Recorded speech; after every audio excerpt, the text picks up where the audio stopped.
परोसा गया। हिंदू धर्म के आस्था के साथ खिलवाड़ किया, क्योंकि इसमें भारतीय जनता पार्टी आरएसएस के लोग संलग्न हैं। देखिए, लंका तो इनकी कब की डूब चुकी है, चूंकि चुनाव आयोग, इनकम टैक्स, सीबीआई, ईडी अगर इनके संरक्षक मंडल में ना होते तो हमें लगता नहीं है कि भारतीय जनता पार्टी वहां वार्ड काउंसलर का चुनाव जीत ले। रह गई बात, भारतीय जनता पार्टी संस्कारहीन लोगों का अड्डा, जिसके राष्ट्रीय अध्यक्ष हैं जयप्रकाश नड्डा, का झंडा उसी आदमी के हाथ में होता है जो भाजपा का झंडा, जिसके हाथ में झंडा समझो वो भ्रष्टाचारी, बलात्कारी या तो गुंडा। 132 टन बीफ ग्रेटर नोएडा में पाया गया। वो योगी का खास आदमी था पूरन जोशी। कोई कार्रवाई हुई, कोई चर्चा हुई? अभी विभाग के द्वारा जो पिस्टल मिलता है, गोली मिलता है, उसके अलावा अपना भी रखता है। वो योगी के इशारे पर वहाँ काउंटर होता है, इनकाउंटर होता है। इनकाउंटर के नाम पर विरोधियों को जान से मार दिया जाता है, विरोधियों के घर पर बुलडोजर चला दिया जाता है। कहाँ है योगी बाबा आपका बुलडोजर? जो गैंगस्टर हैं, बड़े बड़े माफिया हैं, जो पूरे उत्तर प्रदेश में रंगदारी करते हैं, लूट करते हैं, बलात्कार की घटना को अंजाम देते हैं, जो योगी उसमें हमको लगता है कि योगी मास्टरमाइंड है उसके।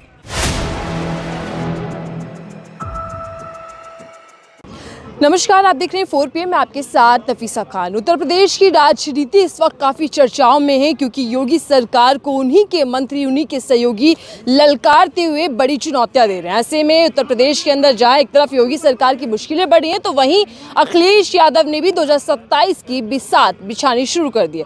अब समझते हैं कि क्या उत्तर प्रदेश के अंदर बीजेपी के अंदर कुछ बड़ा खेला चल रहा है और आने वाले समय में राजनीति में कुछ बड़ा देखने को मिलेगा, क्योंकि योगी जी के मंत्री, कैबिनेट मंत्री खुली चुनौती दे रहे हैं कैमरे के ऊपर।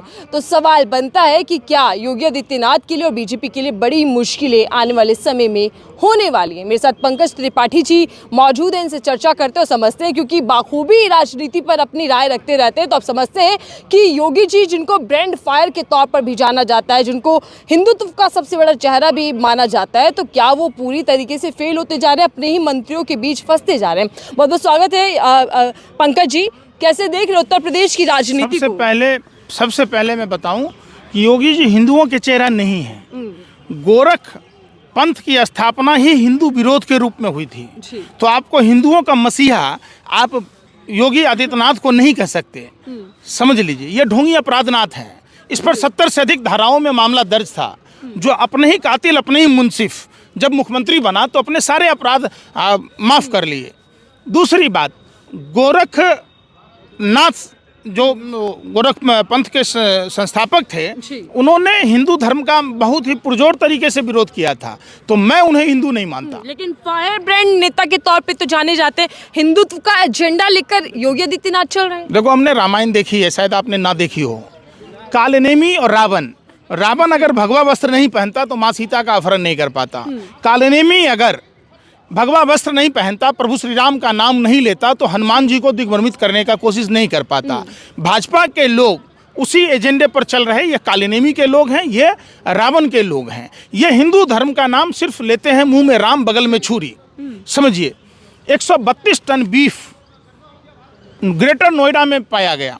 वो योगी का खास आदमी था पूरन जोशी। कोई कार्रवाई हुई, कोई चर्चा हुई? अभी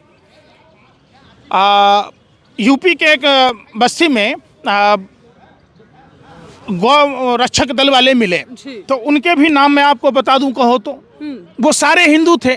जो प्रयागराज कुंभ में बम से उड़ाने की धमकी दे रहा था, कोई पठान नहीं था, वो जायसवाल था।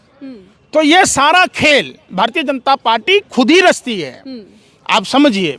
तो जब यूपी में देखेंगे 50,000 से अधिक गायें कटने का दावा, जो वहाँ के कट्टर हिंदू विधायक जो किसानों को जबरदस्ती उठाना चाह रहे थे, जो योगी का राइट हैंड था, जब वो स्वीकार कर रहा है, यूपी पुलिस अपने जो विभाग के द्वारा जो पिस्टल मिलता है, गोली मिलता है, उसके अलावा अपना भी रखता है।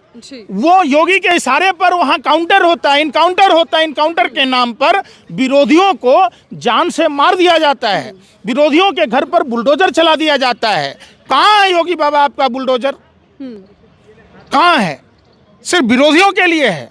आप तो विरोधियों के घर पर चला देते, और जो आपके साथ रहने वाले क्रिमिनल है उत्तर प्रदेश में जो समानांतर सरकारें चला रहे हैं, कटहरी में देखा था सिपाही सिंह के पोस्टर लगे थे योगी जी के स्वागत के लिए, तो क्यों नहीं सिपाही सिंह के घर पर, सोनू सिंह के घर पर, रजा भैया के घर पर क्यों नहीं बुलडोजर चलता है? तो योगी का जो स्वजाति है, जो उनके जाति के लोग हैं, जो गैंगस्टर हैं, बड़े बड़े माफिया हैं, जो पूरे उत्तर प्रदेश में रंगदारी करते हैं, लूट करते हैं, बलात्कार की घटना को अंजाम देते हैं, जो योगी उसमें हमको लगता है कि योगी मास्टरमाइंड है उसके पूरे टीम के। लेकिन देखिए सवाल ये है कि योगी जी के विधायक गोवंश का मुद्दा उठा रहे हैं, वो बार बार बता रहे हैं कि कैसे अत्याचार हो रहा है, क्योंकि गाय के नाम पर वोट मांगती है भारतीय जनता पार्टी, लेकिन योगी सरकार सुध नहीं ले रही। क्यों लेगी? कारोबार करने वाले वही लोग हैं, नंद गोपाल नंदी हो, संगीत सोम हो, ये सब क्या है आप बताओ ना। कहने का मतलब हमारा साफ समझो, भारतीय जनता पार्टी जब से केंद्र में आई है, भारत बीफ एक्सपर्ट में नंबर 1 हो गया। 250 करोड़ से अधिक का चंदा भारतीय जनता पार्टी ने बीफ कंपनियों से चंदा खाया। और क्यों नहीं बुचर खाने बंद होते? क्यों नहीं बीफ कंपनियों पर गाय को राष्ट्रीय पशु घोषित करते? तो इनका तो सारा कलई खुल जाना है। देश के मुसलमानों को मोहरा बनाते हैं ये, जबकि इस बीफ के कारोबार में सारे भारतीय जनता पार्टी के लोग इन्वॉल्व हैं, आरएसएस से जुड़े हुए लोग इन्वॉल्व हैं। आपको पता है जिस देश में 320 रुपए किलो में सरसों तेल नहीं मिलता है, उस देश में तिरुपति बालाजी में घी परोसा जाता है और उसके लड्डू अयोध्या तक आते हैं। मतलब तिरुपति बालाजी को जो अपवित्र किया सो किया, अयोध्या के राम मंदिर को भी अपवित्र कर दिया। गाय की चर्बी, सुअर की चर्बी, मछली की चर्बी से निर्मित घी में प्रसाद परोसा गया। हिंदू धर्म के आस्था के साथ खिलवाड़ किया, क्योंकि इसमें भारतीय जनता पार्टी आरएसएस के लोग संलग्न हैं। लेकिन सवाल ये भी है कि एक तरफ जहां मजबूत सरकार की बात करते हैं योगी आदित्यनाथ, वही उनकी अब अपने ही मंत्री आंखें दिखा रहे हैं। ये जो तीखे तेवर देखने को मिल रहे हैं, क्या ये बड़ी चुनौती है योगी जी के लिए? कौन सा मजबूत सरकार है? आप लोग गलत बताते हैं। आज तो खुद ही विदेश मंत्रालय ने स्वीकार किया कि चाइना के बारे में, तो जब विपक्षी दल के नेता लगातार चाइना पर सवाल उठा रहे थे, तब मजबूत हाथों में है, मजबूत हाथों में है। तो आज क्या हो गया? और इनका विदेश मंत्री बेटर की तरह खड़ा था अमेरिका में कि ट्रंप न्योता देगा, न्योता देगा, न्योता दिया नहीं। 70 साल में पहला बार देखने को मिला कि कोई निमंत्रण मांगने गया था। बताइए तो कौन सा? आशीष पटेल जिस तरीके से कैमरे पर आकर योगी आदित्यनाथ की सरकार को ललकार रहे, ये कितना बड़ा खेला करने वाला है यूपी के अंदर। आप जब जाएंगे कभी स्ट्रिंग ऑपरेशन करके देखिएगा, भारतीय जनता पार्टी का 10 विधायक भी योगी आदित्यनाथ से खुश नहीं है। चूंकि जो बिहार उत्तर प्रदेश में अपराध संरक्षित सत्ता के लोग बैठे पड़े हैं, सबका हर जिला बटा हुआ है, हर इलाका बटा हुआ है, लोग लूटपाट मचाए हुए हैं, कोई सड़क में घोटाला कर रहा है। अभी महाकुंभ में तो भ्रष्टाचार से छोड़ देते, सड़क का आपने देखा होगा, कुंभ के नाम पर कितने घोटाला किए हैं इन्होंने, पर आस्था के नाम पर। तो ये लोग आपने फर्जीवाड़ा देखा होगा सामूहिक विवाह में किस तरीके से किए। तो ऐसा कोई सगा नहीं जिसको भाजपा वालों ने ठगा नहीं। देखिए, जहां एक तरफ यूपी के डिप्टी सीएम मौर्य पहले ही चुनौती देते हैं, कहते हैं कि संगठन सबसे बड़ा है, नेता अब गलतफहमी में ना रहे। दूसरी तरफ अब बड़े बड़े चेहरे, बड़े बड़े नाम योगी जी के खिलाफ मोर्चा खोलकर बैठ गए। तो क्या समझा जाए कि अब अपने ही लोग बीजेपी की लंका डुबाने वाले हैं?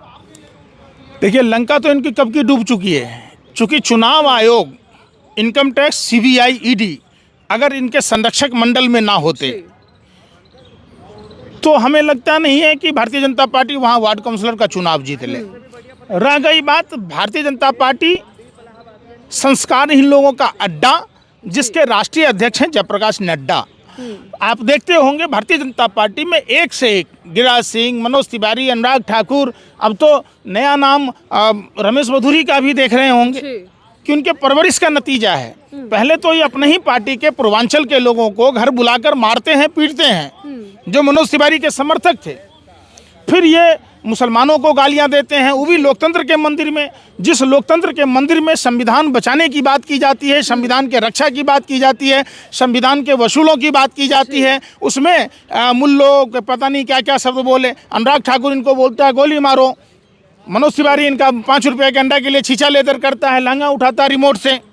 तो ऐसे ही लोग हैं, ये कहते हैं कोई गाल से। एक बात बताइए, रमेश बधूरी प्रधानमंत्री को शर्म नहीं आई?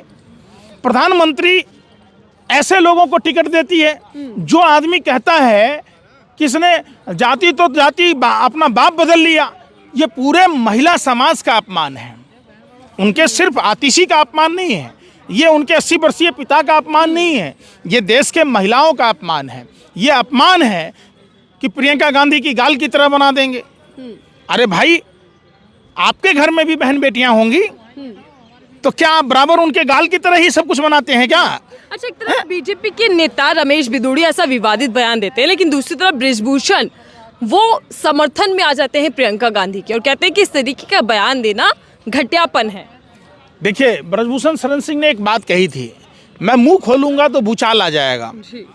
बृजभूषण शरण सिंह को जिस तरीके से भाजपा के लोगों ने एक धारा फंसाने की कोशिश की, एक धारा बचाने की कोशिश की, वाकई अगर बृजभूषण शरण सिंह मुंह खोल देता तो पूरी भारतीय जनता पार्टी बेनकाब हो जाती।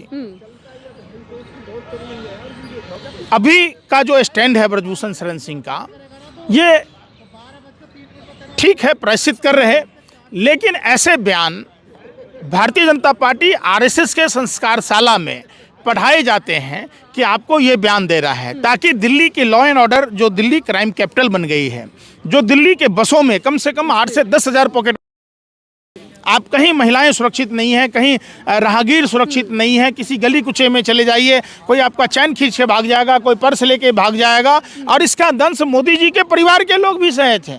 मोदी जी के भतीजी का पर्स चोरी हुआ तो वो तो मोदी जी की भतीजी थी, इसलिए 2 घंटे में मिल गया, रिश्तेदार थी। जी, ऐसे बयान दे देते हैं रमेश बिधूड़ी और फिर ये भी कहते हैं कि ये तो कोई नई बात नहीं है, मैंने कुछ गलत नहीं किया, क्योंकि लालू यादव भी तो ऐसा बोल चुके हैं बीजेपी नेत्री, महिला नेत्री के लिए। आप बताइए, लालू यादव जी का उम्र और रमेश बधूरी के उम्र में क्या फर्क नहीं है? वो कहता है लालू, अरे भैया वो तुम्हारे पिताजी के उम्र के हैं, तुम अपने बाप को भी ऐसे ही कहते हो क्या? है बोलने की तमीज ही नहीं है। बोले ना, ये बदजुबान लोग हैं, बदतमीज लोग हैं, ये लुच्चे टुच्चे लोग हैं, इनको सब कुछ ऐसा ही नजर आता है। आप किसी का किसी के माँ के उस पर बाप के अस्तित्व पर आप सवाल उठाएंगे, डीएनए पर सवाल उठाएंगे, तो क्या आपसे नहीं पूछेगा? जी, आप देखिए ना, प्रधानमंत्री खुद नीतीश कुमार का डीएनए पूछते थे। तो जिस टीम का कैप्टन ही इस तरीके का हो, मैंने साफ कहा आपको, संस्कारहीन लोगों का अड्डा है भारतीय जनता पार्टी, जिसके राष्ट्रीय अध्यक्ष हैं जयप्रकाश नड्डा।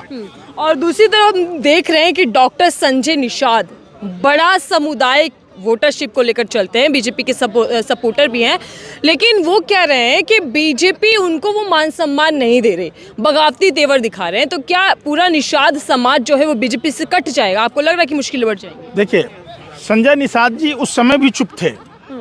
मैं व्यक्तिगत तौर पर संजय निषाद जी से भी मिला था जब बंगाल के चुनाव में प्रधानमंत्री जी ने लक्ष्मी देवी के साथ फ्रॉड किया था, चीटिंग की थी।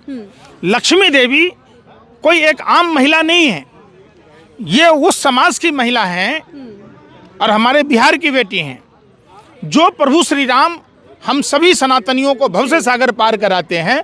उस प्रभु श्री राम को नदी पार कराने वाले केवट समुदाय की विधवा बहू लक्ष्मी देवी है। बंगाल चुनाव में धोखे से उनका फोटो लेकर डाल दिया कि 24 लाख बेघर लोगों को घर दिया। आज तक चिराग तले अंधेरा, लक्ष्मी देवी को मकान नहीं मिला, आज तक लक्ष्मी देवी की बात नहीं होती। तो निश्चित तौर पर भारतीय जनता पार्टी का झंडा उसी आदमी के हाथ में होता है जो भाजपा का झंडा, जिसके हाथ में झंडा समझो वो भ्रष्टाचारी, बलात्कारी या तो गुंडा। लेकिन जहां योगी आदित्यनाथ बड़ा दाव खेलने की तैयारी में, हालांकि उनके नेता तेवर दिखा रहे हैं, लेकिन अखिलेश यादव कह रहे हैं कि 2027 में पीडीए वाला फॉर्मूला फिर से हिट होने वाला है। तो क्या लगता है, योगी हिट या फिर फॉर्मूला पीडीए वाला फिट होने वाला इस बार? देखिए, 2022 में ही काम हो गया था इनका। अगर आप देखिए तो जिस तरीके से वहाँ वोटर लिस्ट से वोटों के नाम कटवाने, फिर वो लोगों को वोट डालने से रोका जाना, गन पॉइंट पर। हाँ, आपने देखा होगा, अभी उपचुनाव में भी देखा होगा। तो जब तक चुनाव आयोग निष्पक्ष नहीं होगा तब तक भारतीय जनता पार्टी को हराना थोड़ा टेढ़ा खीर है। लेकिन जैसे 24 में आपने लोकसभा में मात दी अखिलेश यादव ने, तो क्या पीडीए वाला अब 27 में भी चल जाएगा? देखिए, वो भारतीय जनता पार्टी 2024 के चुनाव में ओवर कॉन्फिडेंस में थी। उनको ये लग रहा था कि मैं राम मंदिर के बहाने मैंने पूरे देश में बुना लूँगा, लेकिन ऐसा नहीं हो पाया। और यही कारण है उपचुनाव में इन्होंने पूरी मुस्तैदी से लोगों को वोटर लिस्ट से नाम काटे, लोगों को वोट नहीं डालने दिया गया और स्थानीय प्रशासन के द्वारा फर्जी मुकदमे डालकर जो विरोधी दल यानी जो इंडिया गठबंधन के नेता थे उनको नज़रबंद किया गया, वोट नहीं डालने दिया गया, नहीं डलवाने दिया गया। तो ये सब करके चुनाव जीता है। क्या आखिरी सवाल, क्या यूपी में कुछ बड़ा खेला होने वाला है चुनावों से पहले? देखिए, लग तो रहा है कि यूपी में जिस तरीके से यूपी के विधायक खुद भाजपा के और भाजपा गठबंधन के विधायक असंतुष्ट हैं कि लगता है कि सरकार कभी भी गिर सकती है। सरकार पर खतरा है। जी ठीक है, धन्यवाद हमसे बातचीत करने के लिए। पंकज त्रिपाठी हमारे साथ है। अगर आपको ये बातचीत पसंद आई हो तो कमेंट बॉक्स में अपनी राय लिखिएगा और बताइएगा कि क्या उत्तर प्रदेश के अंदर योगी आदित्यनाथ और उनकी बीजेपी सरकार की मुश्किलें बढ़ने वाली है, क्योंकि एक के बाद एक बड़े चेहरे, बड़े जो नाम है बीजेपी के सहयोगी, वो मोर्चा खोलते दिखाई दे रहे हैं और हंसी मजाक के जरिए ही बड़ी चोट देते हुए दिख रहे हैं बीजेपी को। आपकी राय साझा कीजिएगा। देखते रहिए 4PM, मैं थी आपके साथ नफीसा खान।